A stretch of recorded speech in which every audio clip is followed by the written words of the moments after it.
kenapa Tante berpikir seperti itu? Karena Tante tidak sanggup untuk mengasuh Thomas. Seperti apa Tante perasaannya saat itu? Iya, jadi waktu itu karena akhir tahun 99 dan 2000 itu belum banyak yang tahu autis ya. Jadi saya ingat kita pergi ke 3 dokter umum. Jadi malah yang dibilang abnormal nih ibunya, karena anaknya baik-baik aja, besar, sehat. Jadi mencari yang tepat anak saya kenapa aja itu butuh perjuangan. Sempat saya sampai mesti tiap hari telepon psikiater supaya dapat ada yang cancel, jadi saya bisa masuk. Sampai akhirnya didiagnosa mungkin ada gejala autis ringan. Autis ringan? Iya, waktu itu ya, karena saya tidak menyalahkan psikiaternya, karena waktu itu masih sangat jarang anak yang didiagnosa 3 tahun ke bawah ya.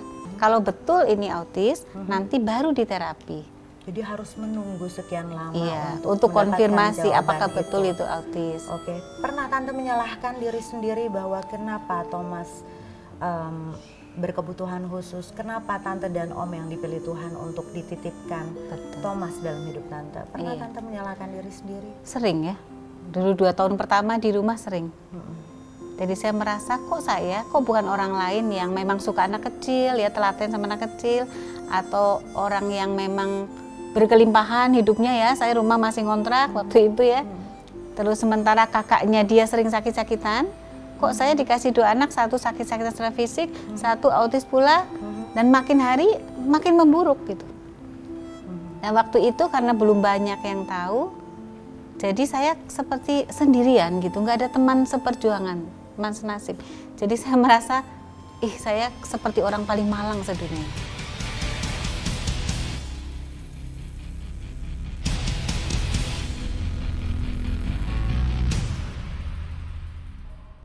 Gimana dengan Om, bentuk support yang diberikan saat itu kepada Tante?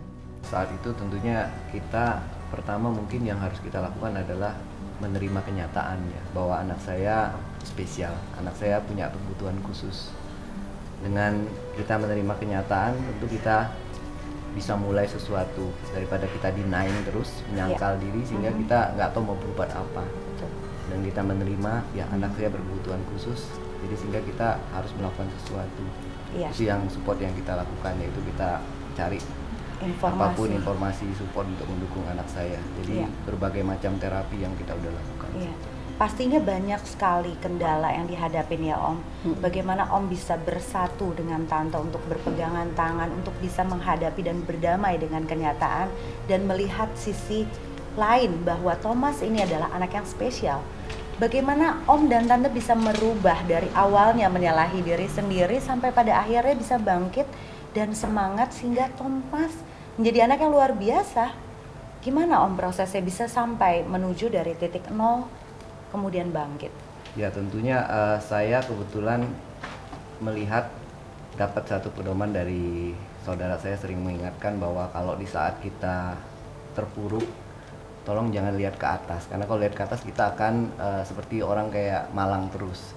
Jadi saya dikasih pedoman bahwa saat saya terjatuh, lihatlah di bawah, ternyata masih banyak orang yang lebih susah dari saya dan dia tetap semangat. Itu yang membuat saya tetap maju. Jadi kalau saya melihat ke atas terus, lihat bandingkan dengan anak saya dengan anak normal, mungkin saya akan marah terus dan jengkel terus ya. Dengan dia ternyata masih banyak kok anak-anak yang lebih susah dan lebih sulit dari Thomas, dan ternyata orang tuanya masih semangat. Itu yang membuat kita tetap tegar gitu ya. Dan pada akhirnya kapan nih Om masa Om untuk bisa bangkit ketika usia Thomas 2 tahun itu ya Om ya? Kita sudah cukup waktu bersedih-sedihan dan bermalang-malangan dan menyesali dan menyalahkan Tuhan, menyalahkan keadaan. Kita stop sampai di sini dan kita mulai lihat ke depan apa yang terbaik untuk Thomas diberikan. Itu sejak kapan Om ya, dan tepatnya Tante? Mungkin saja dia mulai masuk playgroup ya, mulai TK. Pindah ke Jadi Bintaro ya. memang kita saat itu habis-habisan kita usahakan untuk misalnya untuk membantu Thomas ya. Jadi waktu itu kita tinggal di suatu tempat di daerah Jakarta Timur, Pulau Gebang. Kita terpaksa harus boyongan pindah karena hanya untuk mendapatkan sekolah yang tepat untuk anak saya. Jadi kita pindah ke Bintaro, waktu itu juga kita kontrak rumah pun baru jalan 1 bulan mungkin ya. Terpaksa kita tinggalkan 1 minggu. Satu minggu. Jadi Bayar kita harus pindah mencari sekolah yang tepat untuk anak saya, kita pindah ke Bintaro. dan Iya. akhirnya kita menetap di sini. Dan puji Tuhan ya anak saya kebetulan mendapatkan sekolah yang tepat, sehingga pada saat masuk SD pun dia bisa diterima di sekolah Madania yang sekolah normal gitu. Iya. Jadi dan sejak itulah mulai bertahap-bertahap dia mulai Tahap demi Iya, tahap ya, betul. walaupun pastinya tidak berhenti sampai di situ Oh iya, masalah ya tentu. Om. Sampai Karena sekarang pun masih. Thomas pun punya kakak yang pastinya Iya. juga membutuhkan perhatian yang Betul. sama seperti Thomas. Betul. Jadi memang pastinya harus ada kerjasama, siapa yang harus Pegang kakaknya pegang ya. kakaknya, siapa yang harus pegang Thomas, seperti itu ya Tante Om ya.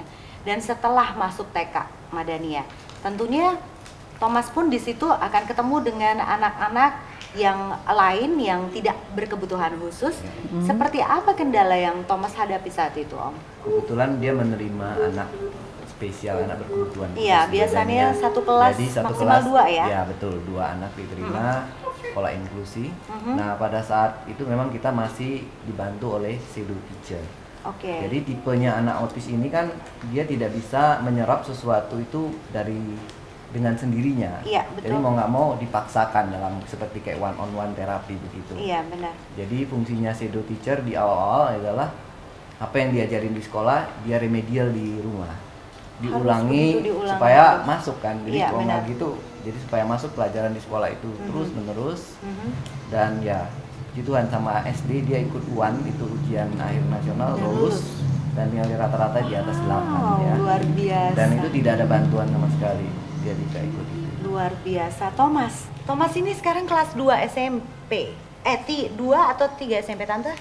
Kelas Thomas? 3 SMP. 3 SMP ya? Ha-ha. Nah, sampai detik ini 3 SMP berarti akan bersiap diri untuk UN lagi ya? Ya. Iya kan? Nanti pada saat Betul. akhirnya akan UN lagi. Thomas Thomas. sayang. Lihat. Sayang. Lihat. Lihat. Thomas, hari ini lagi izin nggak sekolah ya? Iya. Lagi izin. Sedih nggak sekolah? Aku mau senang. Oh, malah senang. Pasti lagi ada momen-momen bosennya ya. Betul. Pasti namanya anak-anak, kita aja kadang-kadang menghadapi Ya. rutinitas pasti ada bosennya ya. Di sekolah Thomas punya sahabat nggak? Siapa? Siapa namanya? Siapa Tom? C. IC. TJ. Oh, TJ. TJ. Sahabatnya. Kenapa senang sama TJ Thomas? TJ gimana orangnya? Hah? Oh, ramah. Ya nanti kita akan lanjut lagi ngobrol lebih jauh lagi ya Om Tante ya mengenai gimana Tante dan Om bisa menghasilkan anak istimewa seperti Thomas ini sampai luar biasa. Ini origaminya nggak main-main ya Om Tante ya. Itu pasti yang paling penting untuk di-share kepada pemirsa di rumah. Untuk itu tetap di sini, jangan kemana-mana bersama saya di Langkah Kecilku.